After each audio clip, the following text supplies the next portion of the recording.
Donc, bonjour, je suis médecin principale Anne-Sophie et c'est parti.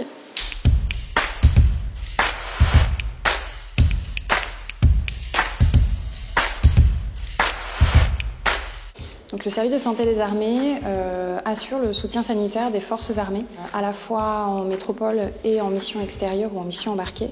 Les médecins pourront être recrutés au cours de leur scolarité. Et enfin, la troisième possibilité pour les médecins récemment diplômés, peuvent également souscrire un contrat au profit du service.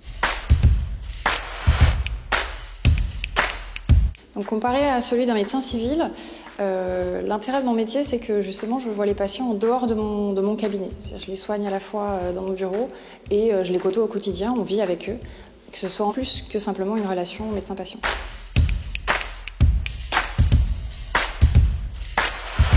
Alors oui, j'ai fait 2 opérations extérieures, une première en Afghanistan en 2012 et une seconde au Mali en 2018.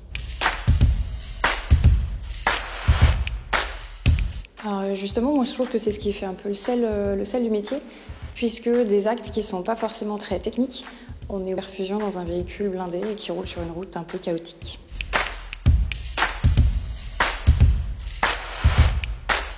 Donc en événement marquant, véhiculé, également blessé.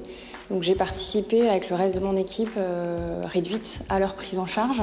Et ce que je retiens surtout de cet événement de tous, à la fois personnel de santé et personnel combattant, pour œuvrer au maximum et que les blessés soient pris en charge le plus rapidement possible et dans les meilleures conditions. J'ai pas vraiment de plus belles choses d'enrichissant.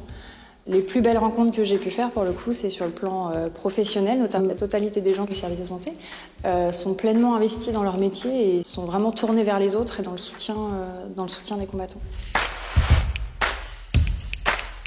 Un jeune qui voudrait s'engager, je lui dirais qu'il aura l'occasion de vivre des expériences à la fois riches et intenses, mais pas que, puisqu'il y aura également des moments plus calmes et plus posés, notamment en métropole, où il aura l'occasion de suivre ses patients de façon plus sereine.